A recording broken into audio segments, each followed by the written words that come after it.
Title: True Story, the AirTag that turned an innocent man into a monster. Help this channel grow. Like the video, leave a comment, and subscribe for more stories. This helps us a lot. Thank you. The story begins. The stolen wallet. Discovery. Rain dripped from the streetlights like molten silver, each drop slicing through the dark. The kind of cold suburban night that smelled of wet concrete, car exhaust, and cheap beer.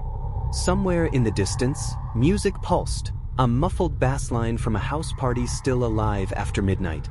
Ryan McConnell pulled his hoodie tighter as he stepped outside, the laughter behind him fading into the night air. It had been an ordinary Friday. He'd gone to his friend Ethan's gathering to blow off steam after another grueling week in marketing. Nothing dramatic, just the usual small talk, too loud playlists, and conversations that drifted between work gossip and relationship complaints. When he left around 1 a.m., his phone battery was dying and his mind was fogged by half-finished drinks. He never noticed the absence of his wallet, not then, not until sunlight hit his blinds the next morning and the hangover made his heart pound in his ears. He sat up, groaning, reached for his jeans crumpled on the floor and froze. No wallet. He checked the nightstand, the couch, the kitchen counter. Nothing. He remembered tossing it into his pocket at the party when he paid the pizza guy. It had to be there. Probably fell out somewhere.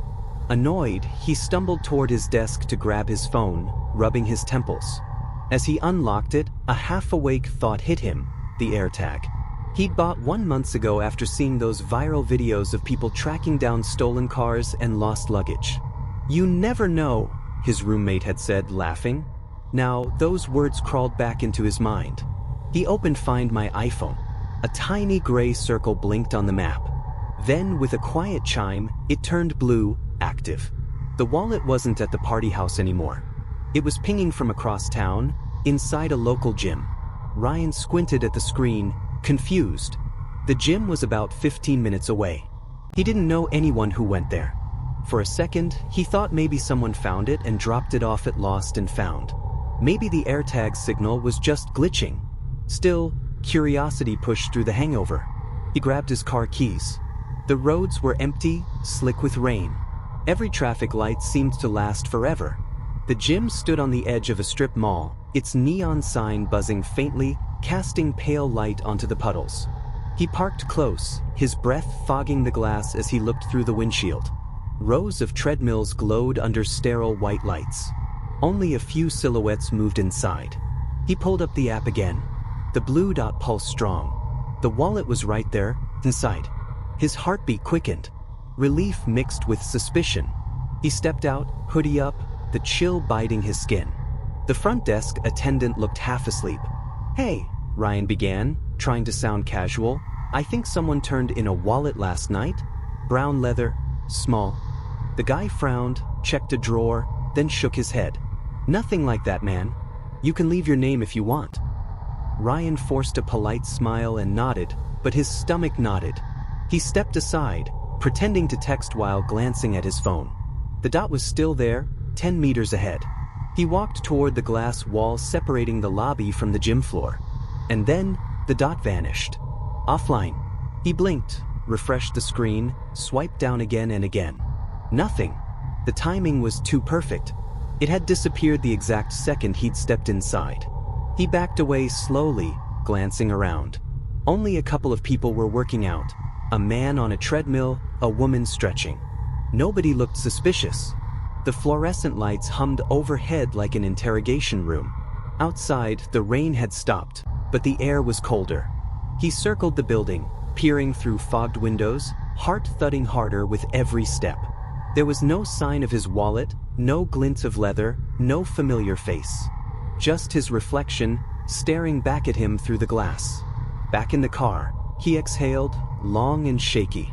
Maybe the AirTag battery died. Maybe it was interference. He told himself all the logical things. The same things people tell themselves when logic is the only barrier against fear. But still, he opened the app again as he drove home, hoping for a miracle update. The map stayed blank. Offline. The next morning, the alert returned. Your AirTag has been detected nearby. Ryan's phone buzzed violently on the nightstand, jolting him awake. He blinked at the notification. It was active again. The signal had moved. Now it was coming from a public park, barely a mile from his apartment. He sat up, pulse hammering. The timestamp was recent, less than 3 minutes old. He threw on his jacket, didn't bother with breakfast, and was out the door before he realized he hadn't brushed his teeth.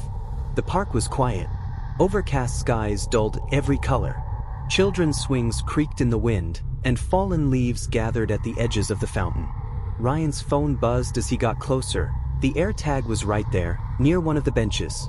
His eyes darted from one passerby to another, a woman walking her dog, 2 teenagers scrolling on their phones, a man jogging by with earbuds in. Then, just like before, the signal went dark. Offline. He froze mid-step. It was the same feeling he'd had outside the gym. A chill that sank beneath his skin, deeper than cold. Someone was watching him. They had to be. Whoever had his wallet wasn't running away. They were waiting. He scanned the park, every face, every tree. Nothing. No one was looking at him, but somehow he felt exposed, like a spotlight followed him that no one else could see. After 20 minutes of searching, he gave up and sat in his car, engine idling. His reflection in the rearview mirror looked pale, tired, slightly paranoid. Maybe it was just a coincidence, he thought. Or maybe the AirTag system was glitching. But deep down, he didn't believe that. Back home, Ryan spent the rest of the afternoon refreshing the app, waiting for another ping. Hours passed. Nothing. He canceled his cards, filed a police report online, and tried to laugh it off when his roommate joked that maybe his ex had found it and was messing with him. "If she wanted to mess with me," Ryan muttered, "she'd just text." When night fell, he left the phone charging by his bed. The city outside his window had gone still, even the rain had stopped. For the first time all day, he felt calm enough to close his eyes. But at 3:17 a.m., his phone lit the room again. The AirTag was active. Only this time, the map didn't show a gym or a park. It showed his own street. And the dot was moving, slowly, deliberately, toward his building. The signal that followed. The sound of his own heartbeat filled the silence. Ryan stared at the glowing screen in the darkness, the little blue dot inching toward his apartment complex. It was moving. Not fast, slow, deliberate like someone walking. The timestamp refreshed. 3:18 a.m. The dot pulsed at the entrance gate. He leapt from bed, adrenaline slicing through his exhaustion. For a moment he didn't breathe. Every shadow in his room felt alive. The hum of the refrigerator down the hall seemed too loud. He moved to the window, careful not to disturb the blinds, and peeked through the narrow slit. The street below was deserted except for a single sedan parked beneath the flickering lamppost. Its engine was off, but its headlights reflected faintly against the wet pavement. He couldn't make out the driver, just a vague silhouette behind the glass. The AirTag's location refreshed again, now hovering right where that car sat. He reached for his phone with trembling fingers, hit record, and whispered into the microphone. "Whoever you are, I see you. I know what you're doing." But when he glanced back outside, the car was gone. Just the rain returning, gentle but relentless. Morning came with the gray stillness of a hangover. Ryan's first instinct was to open the Find My app again. The AirTag was offline. Of course it was. He tried to focus on work, forcing himself to attend virtual meetings, but his mind drifted every few seconds. When his manager spoke, all Ryan heard was static. He'd muted himself, stared at the green dot pulsing next to his own name on the screen, and thought, "They were outside my building." By noon, the unease turned into anger. He opened his car's glove box, grabbed the small pocket knife he kept there, and muttered, "Let's see who's laughing now." He parked near the same gym from before. It was almost empty again, treadmills humming, windows fogged with condensation. He sat there for an hour, refreshing the map every few minutes. Nothing. The AirTag stayed offline. His reflection in the phone's glass looked foreign, hollow-eyed. "I'm losing it," he whispered. Then a sound. A faint metallic ping from the phone. The AirTag was back online, but not at the gym. It was inside his own apartment again. He raced home. The moment his key turned in the lock, a sharp, unnatural chill spread through his chest. The living room looked untouched, the couch cushions perfectly aligned, his laptop still on the table. Yet something was off. The air felt disturbed, as if someone had recently been there. He followed the signal with the precision of a hunter. Through the hallway, past the bathroom door, into the bedroom. The blue dot pulsed. He pressed play sound.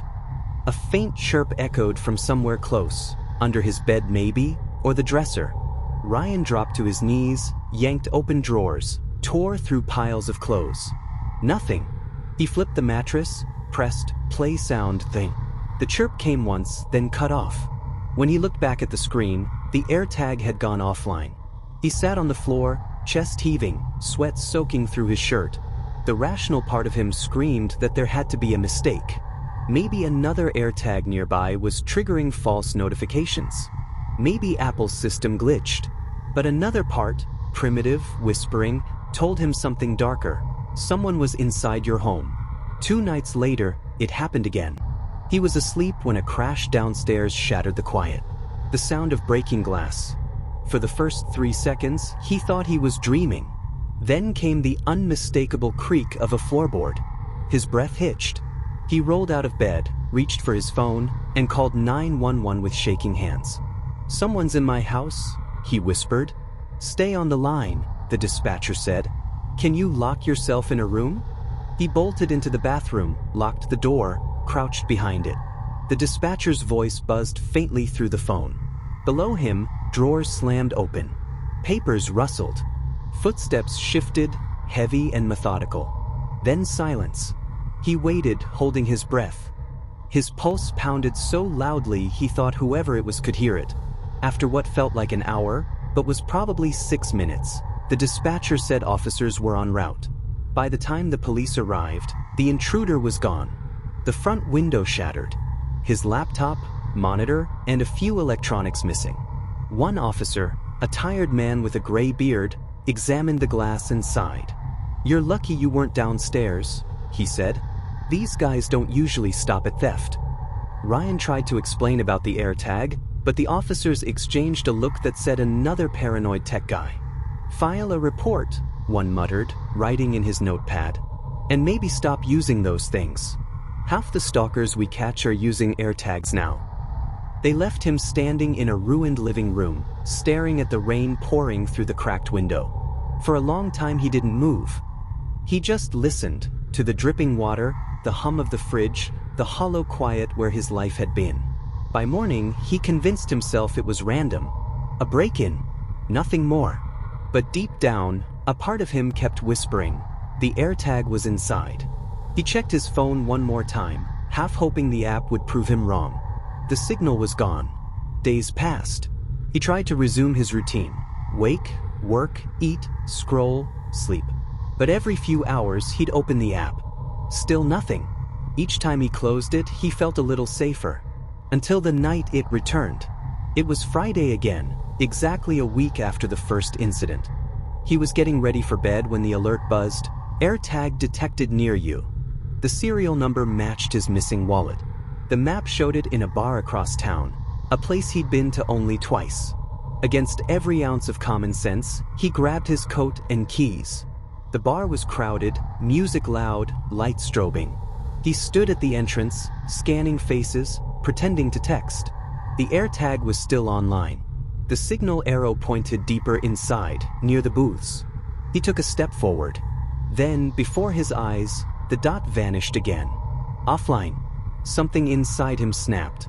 He stormed toward the crowd, demanding, "Who took my wallet?" People turned, startled. He showed strangers his phone screen, the map, the AirTag ID. The bouncers moved in, gripping his arm. "Sir, you need to leave." Outside in the cold, he realized how insane he must have looked, ranting about invisible signals, chasing a ghost tracker. But under the humiliation was something worse. The creeping certainty that someone was controlling every move he made. And whoever they were, they wanted him to keep following. The truth that wasn't his. The humiliation from the bar incident lingered for days. Ryan barely slept. His phone sat face down on the counter, but he couldn't resist flipping it over every few minutes to check the Find My app. Offline. Always offline. It was almost like the silence itself was mocking him. By the fifth night, he was convinced the AirTag game was finally over. He was wrong. At 7:42 a.m., just as he was buttoning his shirt for work, a knock rattled his front door. Sharp, deliberate, not the kind of knock you ignore. When he opened it, two uniformed police officers stood there. "Ryan McConnell?"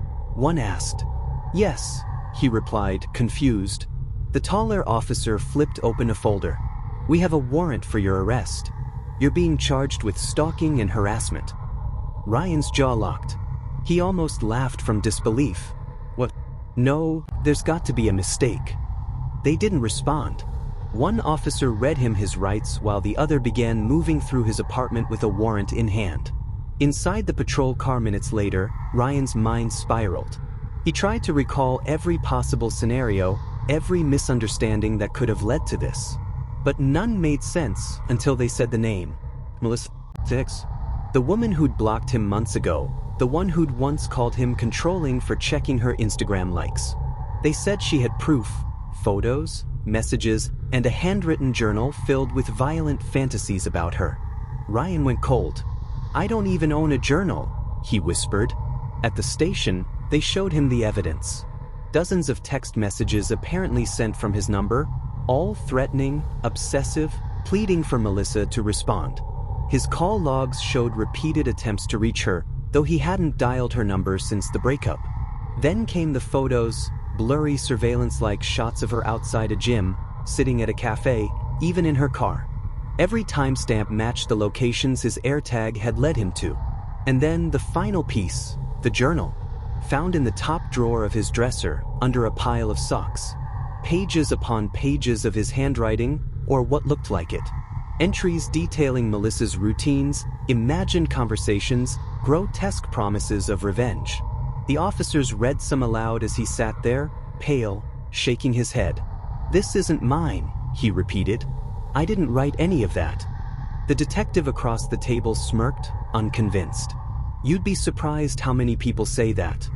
They released him pending further investigation, but by then the damage had started. His landlord looked at him differently. His coworkers whispered behind his back. A rumor spread that he'd been caught stalking an ex. He spent the next few weeks drowning in paranoia. He stopped sleeping.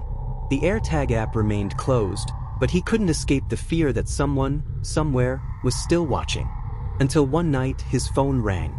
It was a number he didn't recognize. A man's voice on the other end, shaky, tired. "Ryan, I need to talk to you. About Melissa." The man identified himself as Jason, Melissa's new boyfriend. Or rather, ex-boyfriend as of that night. "She's not who you think she is," Jason said, voice cracking. "She made me do things, stupid things. She said it was just a prank, that you were dangerous, that you'd hurt her before. I thought she was telling the truth."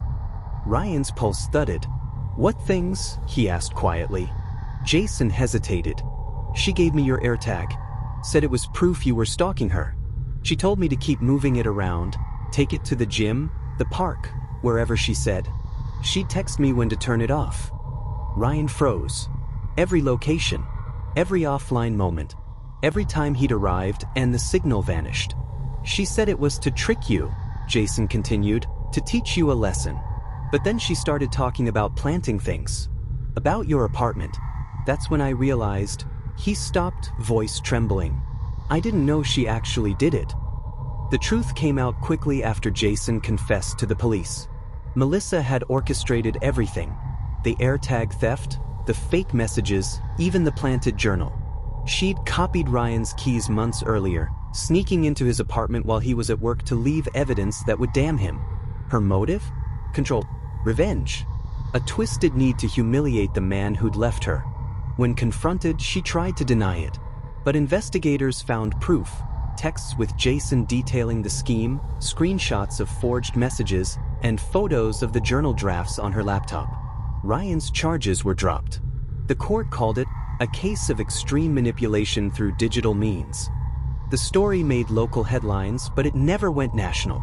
The world moved on. Ryan didn't.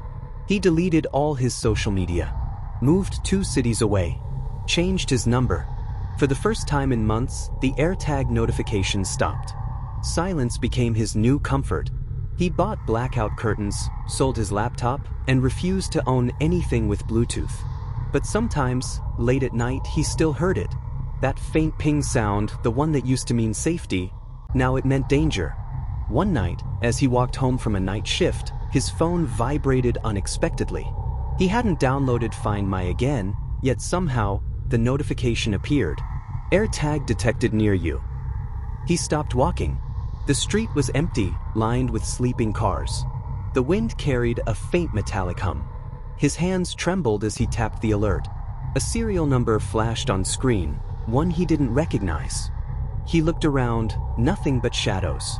Then, just as before, the signal blinked out. Gone. Ryan stared into the darkness for a long time, unsure if the silence that followed was a relief or a warning. If you thought this story was terrifying, wait until you hear what happened in the next one. Subscribe before it drops.